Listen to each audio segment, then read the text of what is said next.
Hello বন্ধুরা, তো দেখো সেদিন রাত্রে অনেক বৃষ্টি হয়েছিল, সকালের দিকেও বৃষ্টি ছিল। তো আমার উঠতে উঠতে লেট হয়ে গেছিলো। তো এটা ছিল ষষ্ঠীর দিন। তো সকাল সকাল উঠে রান্না না করে আমি এদিক ওদিক ঘুরছি। বস্তার মধ্যে লঙ্কা গাছ, আদা গাছ লাগানো হয়েছিল, ওগুলোও বড় হয়ে গেছে। পাট ক্ষেত দেখো, পাট গাছগুলো কিন্তু বড় হয়ে গেছে। আর ভেন্ডি গাছ লাগিয়েছিলাম, তোমাদেরকে অনেক আগে দেখেছিলাম। ওগুলোর মধ্যে মাত্র 2টা গাছই বেঁচেছে। দেখো ভেন্ডিও কিন্তু ধরেছে আর ধরে, আর বাকিগুলো কিন্তু সব অতিরিক্ত বৃষ্টিতে মারা গেছে। আর এই দিকে দেখো আমাদের টমেটো গাছে 4টা টমেটো ধরেছে, কিন্তু টমেটোগুলো পরে কেটেছিলাম, ভালো বেরোয়নি। আর এই দিকে দেখো পুঁই গাছটা কিন্তু বড়ই হয়েছে ভালোই। এইটাও কিন্তু বড় হয়েছে, এটা আবার পাটকাঠি দিয়ে বেঁধে দিয়েছি। আর এইদিকে দেখো আমি মাংস আর ভাজা করার সব কিছু সরঞ্জাম করে নিয়েছি। মাছ এনেছে, মাছ ধুয়ে টুয়ে গামলার মধ্যে রেখে দিয়েছি। আর মা করবে পিঠে।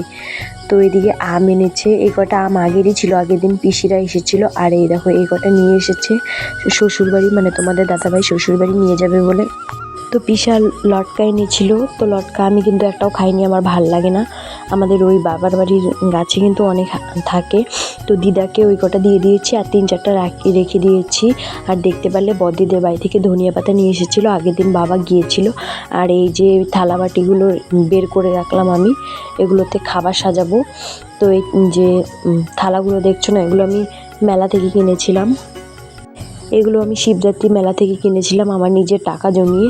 আর এই দিকে দেখো বাইরের অবস্থা, অতিরিক্ত বৃষ্টি হয়েছে না, সব কিছু গাছ পাতালতা সবগুলো ভিজে ভিজে, মাটিও স্যাঁতসেঁতে হয়ে আছে। আমি জানলা দিয়ে দেখছি। আর এদিকে মা দেখো পিঠে বানানি প্রায় শেষের দিকে। আর এই যে পিঠে বানাচ্ছে মা। এইগুলো পিঠেকে কে কোন জায়গায় কি বলো, কাদের ভাষায়, কমেন্টে বলে যেও। আর এইদিকে দেখো আমার রান্না বাড়া শেষ, তখন করছি ব্লগ। রান্নার আগে কিন্তু করিনি, আমার বরকে বলেছিলাম করে দিতে, কিন্তু করে দেয়নি। এই দেখো মাংস, মাছের তেল, পটল ভাজি, মাছ, ডাল, এগুলো হচ্ছে ডালের বড়া, পাঁপড় ভাজি, তারপরে আরও দই টই, ওগুলো তো রান্না করা না, ওগুলো এক্সট্রা আলাদা। তো এইদিকে আমাদের বাড়িতে কিন্তু আত্মীয় চলে এসেছিলো, যাদের ষষ্ঠী হবে। তো এদিকে আমরা ভাগ্নিকে নিয়ে চলে যাচ্ছি বাজার কেনাকাটা করতে। ভাগ্নি কিন্তু খুবই মিষ্টি, আমার কিন্তু ওকে ভীষণই ভালো লাগে। আর এই দেখো দোকানে চলে এসেছি, দোকানে অনেক দেখে শুনে একটা শাড়ি, তারপর জাইম্বুর জন্য একটা শার্ট, আর ভাগ্নির জন্য একটা জামা পছন্দ করলাম। আর এইদিকে দেখো পছন্দ করা শেষ, আমরা নিয়েও নিয়েছি। তারপর কিন্তু ভাগ্নিকে কসমেটিক্সের দোকানে নিয়ে গিয়েছিলাম, ওটা ভিডিও করা হয়নি। একটা হেয়ার ব্যান্ড নিয়েছিল, একটা বোতল নিয়েছিল, আর একটা ক্লিপের জোড়া। আর এদিকে মোমোর দোকানে নিয়ে এসেছি, মোমো দিচ্ছি। আর ভাগ্নি কিন্তু ঠিক মতনে খেতে পাচ্ছে না, মানে ছোটো না, খেতে পারে না। তো পরে আবার তোমাদের দাদা ওইগুলো খাইয়ে দিতে আমি কিন্তু ওকে খাইয়ে দিয়েছিলাম। আর এইদিকে একটা আইসক্রিম আবার যাই হোক এটা নিয়েছে, কিছু খাইতে যাচ্ছিল না, বলতে চাচ্ছিল না, আমি জোর করে দিলাম। আর এইদিকে দেখো ওদের থালা প্লেট রেডি, মানে দিদি আর জামাইবাবু রেডি করে নিয়েছি। আর এই কটা তো সাজিয়েছিলাম। আর এক্সট্রা আরও দই মিষ্টি, ওগুলো আর দেখানো হয়নি তোমাদেরকে, ওগুলোও কিন্তু সাজিয়েছিলাম। আর ওই যে স্যালাড দিয়েছি, শসা আর পেঁয়াজ দিয়ে, আর লেবু। আর এই দিয়ে দেখো অনেক জোর জবরদস্তি করে দিদি বসবেই না, বলছে ভাইকে বসা। আমি বলছি ভাই না, তুমি আর জাইম্বু বসো। তো অনেক জোর জবরদস্তি করে দিদিকে আর জাইম্বুকে বসালাম। দিদিদের সাথে কিন্তু আমি আর তোমাদের দাদাভাইও খেয়ে নিয়েছিলাম, কারণ পরে আমরাও ষষ্ঠীতে যাব। এই দেখো আমরা রেডি হয়ে গেছি, আমি রেডি হয়ে গেছি। আমার কিন্তু সারাদিন খাটাখাটনি করে শরীরটা একদমই ভালো লাগছিল না, ভেবেছি যাব না, কিন্তু ওরা খরচা করে রেখেছে, না গেলে হয় না। তো পরে কিন্তু চলে গেছি। হাসো, দাঁতগুলো বের করো। এরকম একটা কিউটের ডিব্বা ভাগ্নি থাকলে বলো আর কি লাগে, আমার কিন্তু ভীষণ ভালো লাগে ভাগ্নিটাকে। আর এই দেখো দিদির একজন পাশের বাড়ির বান্ধবী এলো গল্প করতে, তো গল্প করছে। আমি দিদি ভাইকে বললাম যে দিদি চলে যাই। আর ভাগ্নি কিন্তু আমার ওই বোতলটা নিয়ে জল খাচ্ছে সারা রাত। যাই হোক, আমি কিন্তু বাড়িতে চলে এসেছি, মানে আমার বাবার বাড়িতে, আমার বড় শ্বশুর বাড়িতে। তো এদিকে দেখো মা বসে আছে, আর বুনু হাসছে। ওরা অনেকক্ষণ শুয়ে টুয়ে থেকে গল্প টল্প করে এখন আমার বর খেতে বসছে। না খেলে তো হয় না, আমি কিন্তু খাইনি, আমার খিদে ছিল না, আমার বর তো খেতে হবেই।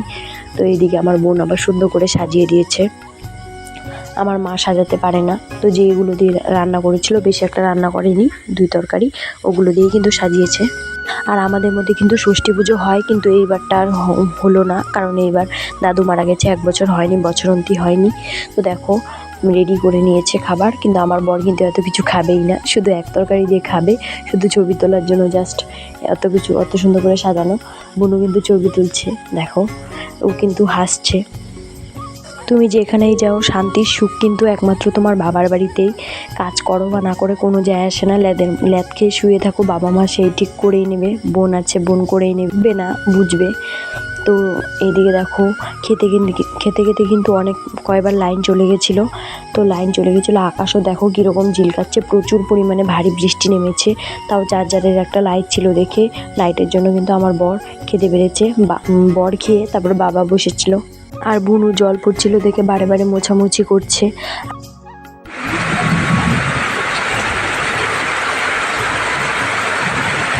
আশা করি শব্দ শুনে বুঝতেই পারছো প্রচুর পরিমাণে মুষলধারে বৃষ্টি নেমেছে। আর এইটা ছিল পরে দুপুরবেলার, কারণ দুপুরের আগে সারাক্ষণই কিন্তু বৃষ্টি ছিল, না হলে সকাল সকাল বাড়ি চলে যেতাম। বড়দি ওরাও বাড়ি চলে যাবে, তো আমরা ভেবেছি বাড়ি যেয়ে যে বড়দিরা হয়তো চলে যাবে। এইদিকে দেখো বাবা মা বসে আছে, তো আমি আবার এইদিকে টুক করে ভিডিও করে নিয়েছি। বাবা কিন্তু খৈনি চলছে বসে বসে। আর ওইদিকে বাড়ি যেয়ে কিন্তু বৃষ্টির জন্য দেখেছিলাম বড়দিরাও কিন্তু বাড়ি যেতে পারেনি। তো আমরা গেলে তারপর ওরা বাড়ি চলে গেছে ওদের সাথে। যাই হোক আমাদের কিন্তু দেখা হয়েছিল। আর এদিকে দেখে তুমি বাড়ি যাওয়ার সময় বা ফেরার সময় একমাত্র সেই মানুষটাই, কোন মানুষটা বলো তো দাঁড়িয়ে থাকবে সবসময় রাস্তার ধারে? একমাত্র কিন্তু তোমার মাই দাঁড়িয়ে থাকবে, মা ছাড়া কিন্তু অন্য আর কেউ পথের দিকে চেয়ে দাঁড়িয়ে থাকবে না। আর আমি নিজেও জানি না আমি ভিডিওতে ভয়েস দেওয়ার সময় এত কেন তোতলাই, অটোমেটিকলি তোতলা হয়ে যায়।